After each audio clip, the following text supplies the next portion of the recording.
Assalamualaikum warahmatullahi wabarakatuh. Kami dari kelompok 1 akan membahas tentang kekurangan media digital. Sebelum itu, izinkan saya memperkenalkan kelompok saya terlebih dahulu. Saya di sini Fahmi Agung Tejul Abidin dengan rekan saya Rahmat Nur Effendi. Kami dari kelompok TIFK 22B. Sebelum itu, di sini saya akan menjelaskan terlebih dahulu apa itu kekurangan media digital. Jadi, kekurangan media digital itu adalah ketidakmampuan seseorang atau kelompok dalam menggunakan memanfaatkan teknologi. Seperti yang kita tahu sekarang teknologi sudah sangat maju, tetapi tidak sedikit orang yang belum mampu untuk menggunakannya secara maksimal. Di sini kami akan membawakan beberapa poin untuk kekurangan media digital. Untuk poin yang pertamanya adalah ketidakmampuan memilah informasi. Banyak orang yang kesulitan memilah dan memverifikasi informasi yang ditemukan di internet. Contohnya, sekarang masih banyak berita hoax di internet dan tidak sedikit pula orang yang percaya dengan berita itu. Ini menunjukkan bahwa kurangnya kemampuan seseorang dalam memilah informasi. Eh, kebanyakan orang Kebanyakan orang menerima informasi tersebut tanpa dipilih-pilih terlebih dahulu. Ketika ada berita yang masuk, kebanyakan orang akan percaya dengan berita itu. Padahal sebenarnya mungkin saja berita itu adalah berita hoax dan orang tersebut tidak melakukan riset terlebih dahulu. Contohnya lagi sekarang seperti di grup WhatsApp keluarga banyak sekali berita-berita hoax yang disebarluaskan oleh orang-orang di grup tersebut.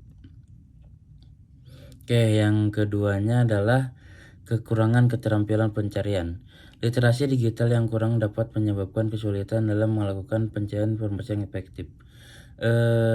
Untuk contoh yang kedua ini, orang-orang masih belum tahu cara menggunakan search engine yang optimal. Seperti misal orang-orang ingin mencari sesuatu tapi mereka masih belum tahu harus cari di mana informasi tersebut.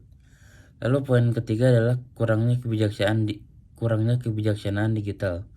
Orang yang kurang literasi digital mungkin tidak memahami atau menghargai pentingnya privasi dan keamanan dalam penggunaan teknologi. Oke, untuk poin ketiga ini adalah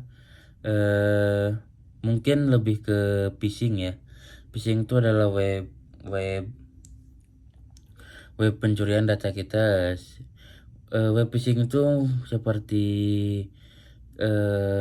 ada oknum yang membuat web seperti yang aslinya tetapi itu adalah palsu. Mungkin sekarang lagi marak-maraknya aplikasi phishing itu seperti foto paket.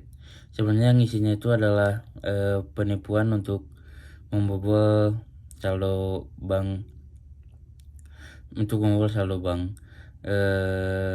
misal kita memasukkan username dan password ke dalam web tersebut, padahal username password tersebut akan dikirimkan ke database si penipu, lalu si penipu akan dapat dengan mudah masuk ke akun kita karena mereka sudah mempunyai username dan password kita.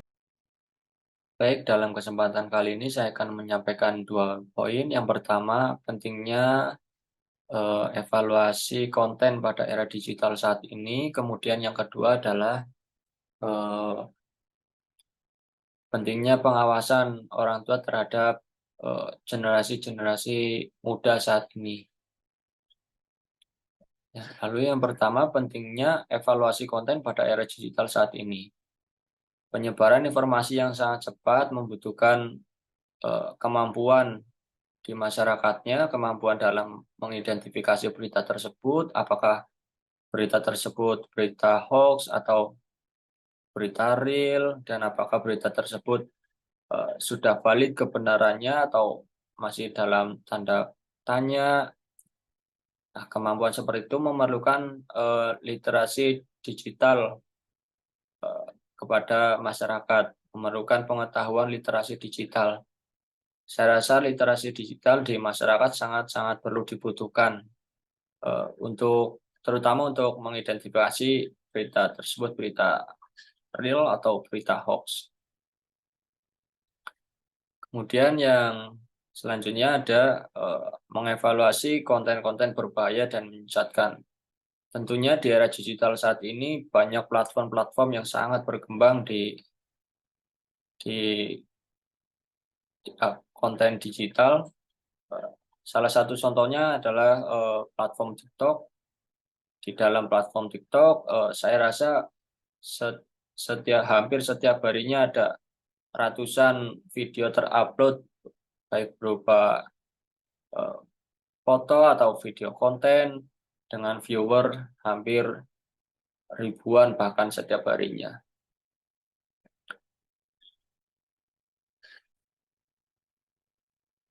Di era digital saat ini tentunya mempermudah kita dalam melakukan aktivitas maupun melakukan pekerjaan, atau bahkan mempermudah kita dalam mencari uang. Salah satu contohnya ada di platform TikTok.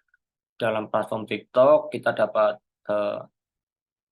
mengupload konten atau mengupload video setiap harinya atau bahkan jualan sambil live. Tentunya itu ada penghasilan yang kita dapatkan dari konten-konten tersebut.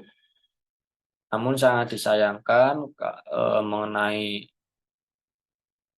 konten live di TikTok, ada beberapa konten yang menurut saya sangat tidak mendidik. Sebagai contoh diantaranya viral yang sudah terjadi ada nenek-nenek mandi lumpur dan itu direkam kemudian di live TikTok. Dalam live TikTok tersebut ada eh, ada koin, jadi jadi si live-nya meminta koin, meminta memperoleh pendapatan dengan cara meminta koin di live tersebut, dan itu sangat-sangat tidak mendidik, sangat-sangat tidak mendidik bagi uh, orang anak-anak kecil, terutama sangat disayangkan kepada orang tuanya karena sudah lanjut usia dan beliau harus mandi lumpur, kedinginan, bajunya basah dan segala macam, tentunya sangat tidak mendidik, sangat tidak layak ditontonkan. Kemudian contoh yang lain ada live live TikTok sambil makan cabai, mungkin sambil makan garam demi viewer, demi ada pendapatan dari koin-koin tersebut. Mereka rela melakukan apa saja demi koin yang bisa ditukarkan dengan rupiah. Menurut saya konten-konten tersebut tidak pantas lolos sortir dari pihak TikToknya. Karena hal yang ditakutkan seperti contohnya live makan garam, nanti anak-anak yang di rumah tanpa pengawasan orang tua bisa ikut-ikutan makan garam, kan itu jadi sesuatu yang tidak kita inginkan begitu. Dan itu sangat perlu literasi, pemahaman literasi digital, di mana kita harus jeli dalam memilah dan memilih konten yang akan kita lihat. Terutama anak-anak kecil harus dalam pengawasan orang tua. Kemudian yang kedua, ini ada pentingnya pengawasan orang tua terhadap era digital saat ini. Seperti yang kita ketahui, banyak masyarakat atau anak kecil yang sudah gemar bermain gadget, bermain sosial media, terutama TikTok, Facebook, dan segala macam. ini diperlukan pengawasan yang sangat ekstra terhadap orang tuanya. Salah satu poin yang akan saya bahas adalah akses konten tidak pantas. Di dalam internet ini menyediakan akses ke berbagai jenis konten, termasuk konten yang tidak pantas untuk usia anak-anak. Dengan pengawasan, orang tua dapat membatasi akses ke konten-konten tersebut, memastikan anak-anak hanya mengeksplor konten yang sesuai dengan usia dan kematangan mereka. Jadi jangan sampai anak-anak tanpa sepengetahuan kita dia melihat video-video yang beredar di TikTok maupun di Instagram, kemudian anak-anak itu meniru apa yang ada di dalam video tersebut tanpa pengawasan dari orang tuanya, itu sangat berbahaya. Kemudian tantangan selanjutnya adalah baik anak-anak maupun remaja ini kecanduan bermain game tanpa mengenal waktu. Ini sangat perlu butuh perhatian. Tentunya bermain game dengan jangka yang lama tentunya tidak baik bagi kesehatan mata maupun komunikasi terhadap orang lain, itu pasti ada berpengaruhnya. Nah, di dalam dunia digital yang terus berkembang dengan cepat, ada kemungkinan munculnya tren dan tantangan baru yang mungkin berdampak negatif pada anak-anak. Salah satunya dalam bermain game yang tanpa mengenal waktu. Tentunya pengawasan orang tua memungkinkan mereka untuk tetap up to date dalam perkembangan tersebut dan mengambil tindakan yang tepat. Saya berharap dalam kasus ini mereka dapat terus belajar dalam mengambil tindakan yang tepat.